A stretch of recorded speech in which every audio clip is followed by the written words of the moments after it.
by Jivan Joti Kaur. In the West, spirituality and uality have not traditionally been seen as compatible partners. If one was spiritual or religious, he could not also enjoy. Devoted, God-fearing people had intercourse solely for the purpose of procreation, not for the pure enjoyment of it. Since World War II, those strict puritanical attitudes have been replaced with healthier views, recognizing the emotional and physical benefits of pleasurable. In fact, we seemed to have swung to the opposite extreme, is now overused to the point of abuse. And even though everyone recognizes as a healthy part of one's life, very few consider as a spiritual endeavor. In the Eastern tradition, conversely, over the last many centuries, uality has been taught as an art and a science. The knowledge of the fundamentals and principles of uality was the hallmark of a truly enlightened person. Today, as spiritual practices are gaining in popularity, more people want to bring deeper meaning into their ual experiences as well. Indeed, can be one of the most blissful forms of spiritual union. This is known as sacred. Physical intercourse is called the bridge of 7 constructions. You can elevate your physical, mental, and spiritual body 7 times over if it is an intercourse of mind, body and soul, if it is sacred, if it is worthwhile. Otherwise, it is the dumbest thing to do. Yogi Bhajan, marriage on the spiritual path. Because sacred is one of the most powerful human experiences, it is important that anyone considering developing a relationship in which to practice sacred assimilates the following principles into his or her life. The first principle: develop your relationship with that infinite being or God in you first, allowing it to be the core of your identity. In Western culture, we are taught to look for God and our identity outside of ourselves. Religion tells us where to find God and how to be worthy of encountering God. The media gives us rock stars, athletes, and movie stars to idolize and emulate. In the yogic perspective, our spirituality and true identity are an internal and integral experience. As we are all the creation of the Creator, we can experience that infinity within the frame of our finite bodies. Whatever else may be our identity, such as being a parent, computer specialist, or skier, the goal of a yogi is to make the relationship with the soul the core of his or her identity. See the godliness in yourself as your base, building your identity from there. Yoga and meditation are wonderful and effective ways to develop that relationship with the beloved. The reverence a couple feels within their individual selves will then transfer into their blissful ual union. The second principle: there must be a trusted, committed relationship. Sexual intercourse is not a relationship between the penis and vagina. It is a total merger of polarities, auras, spirits, and consciousness. The outer rims of the auras split and merge with one another. In other words, 2 auras become 1 aura. For a woman, this is very important, because the man's aura imprints onto hers for years and maybe even a lifetime. She may go around carrying many men's imprints on her aura, which can make it harder for her to know her true identity. Multiple partners may also make it harder for a person to commit to a long-lasting relationship. And, when a person who has multiple partners is making love, he or she may not be totally present because of thinking about other partners. A merger on such a high spiritual level is so intimate and complete that without commitment the emotional damage could be devastating to one or both parties. If you are not ready for a committed relationship, wait until you are before embarking upon sacred. Being single is a perfect time to work on the first principle, and then allowing your radiance and projection to attract your soulmate to you. The third principle: be sensitive and communicate, communicate, communicate. There are no rules of etiquette in sacred, except that both parties agree, and no one gets hurt physically, emotionally, or spiritually. It's not so much what the couple does in as how they do it, the consciousness brought to lovemaking. This requires sensitivity and listening to the needs and desires of each other. If the couple can listen to one another, free of judgment, blaming, or criticism, true intimacy and trust will result in all areas of the relationship. Remember, sacred doesn't start in the bedroom, it starts in the coziness of the rest of the home. The fourth principle, develop a spiritual practice together. In the first principle, we discussed the importance of developing one's own relationship with the soul. To enhance your sacred UAL relationship, it is also important to find ways of connecting to the infinite together, to see the godliness in each other. There are many ways couples can do this.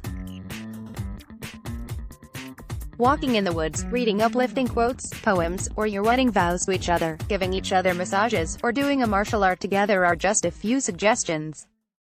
Brainstorm creative ideas with your partner. Yoga and meditation for couples, Venus Kriyas, are also wonderful technologies for building that relationship. If the feelings are aroused to the point of worship, and the Shakti, female, worships the Shiva, male, and Shiva melts like nectar into her, then it is a unity. But when it is not done as a worship, when she does not perceive and receive him in divinity within herself, when he does not go in her as the nectar of life and divinity, just to give to her, then it is not that act. It only feeds the monstrous ego, and egos clash. Yogi Bhajan. The fifth principle, nurture unconditional love and acceptance. All of the above principles will nurture unconditional love and acceptance, an absolute necessity and sacred. Sacred is not about the lustful exchange of bodily fluids or the urgency of sweaty flesh. Yes, passion is an ingredient, but much more happens when each person is allowed to be, and is appreciated and acknowledged for exactly who they are, free of any remodeling agendas. True intimacy occurs and love blossoms. Venus Kriyas and meditations for couples. Just as yoga and meditation connect you to your infinity, Venus Kriyas create a neurochemical change in the brain, allowing couples the experience of ecstasy and bliss together. Venus Kriyas and other meditations for couples are an excellent preparation for lovemaking or as a regular spiritual practice. They are especially effective if couples choose one Venus Kriya or meditation that they practice consistently for 40, 90, or 120 days to enhance a particular aspect of their relationship. Meditation quiets the limiting and hurtful voice of the ego, allowing the expansive voices of the neutral mind and heart to take center stage. The couple will experience enhanced trust, intimacy, and sacred. Getting started with Venus Kriyas. Venus Kriyas are very powerful yogic techniques. They must be practiced only in the highest consciousness. Venus Kriyas are a tool to blend polarity energies for spiritual growth. The focus stays at the heart, projecting love and caring, with the highest good for both. These practices expand the higher centers. As such, they must never be used for sensual or UAL manipulation or exploitation of another person. If these techniques are abused in any way, the result may be harmful to both parties. Venus Kriyas cannot be practiced for more than 3 minutes. Only one Venus Kriya can be practiced within a 1-hour period. To begin every Venus Kriya, sit down in front of your partner, put your own hands together in prayer pose, and tune in by chanting Ong Namo Guru Dev Namo 3 times. With your hands still together, look into your partner's eyes and then bow your head in recognition of their God consciousness. Project love from your heart, and any other positive thought you want, such as "we deserve all the universe can offer us," or "this meditation will be a blissful, spiritual experience for both of us." Upon completion of every Venus Kriya, put your palms together at the heart center, say Sat Nam, acknowledging the truth in each other, and thank your partner. Relax completely. Here are 3 Venus Kriyas, a couple's meditation, and a meditation you can do on your own to open the heart. Venus Kriya, Heart Lotus. Relate to the heart and soul of your partner. Sit in easy pose across from your partner, looking into his or her eyes. Form your hands into a lotus, all the fingers are spread with the hands cupped. Then the man puts his little fingers under the woman's little fingers. These are the only fingers that touch. This makes a heart lotus.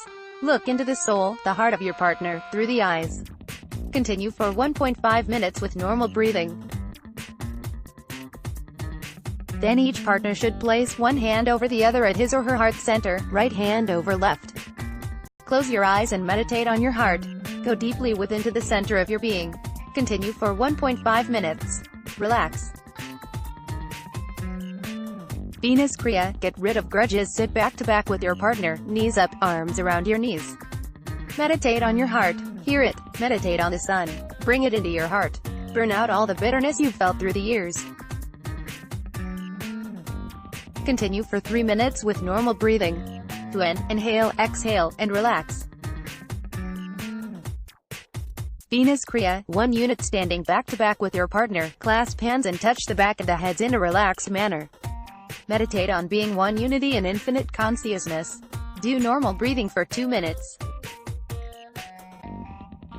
Then separate and drop the hands, bend over, keep the buttocks touching, with the legs straight. Touch the ground with the hands for 1 minute. To end, inhale, exhale, and relax. Couples meditation, Kirtan Kriya. To clear the clouds, sit in easy pose back to back with your partner. Hands are in Gyan Mudra at the knees. Meditate at the third eye point. The mantra is Sa Ta Na Ma. As you chant Sa, touch the forefinger to the thumb. On Ta, touch the middle finger to the thumb. On Na, touch the ring finger to the thumb. On Ma, touch the little finger to the thumb. As you chant each syllable, visualize energy entering the top of the head and pursuing an L-shaped course from the top of the head out through the third eye point, projecting out to infinity.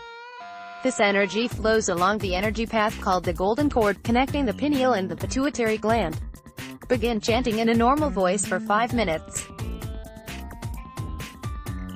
Then whisper for 5 minutes. Times may be reduced in equal proportion by half. For a shorter meditation, vibrate the mantra silently for 10 minutes. Then whisper for 5 minutes. And finally, chant aloud for 5 minutes. When you have finished, stretch the hands up as far as possible and spread the fingers wide. Stretch the spine and take several deep breaths. Then relax. Illustrations by Simrat Kaur. Khalsa, meditation to open the heart center. If you feel your heart is closed, and there is no flow of love, do this meditation. Sit in a comfortable cross-legged position. Focus your eyes up, between the eyebrows at the third eye point.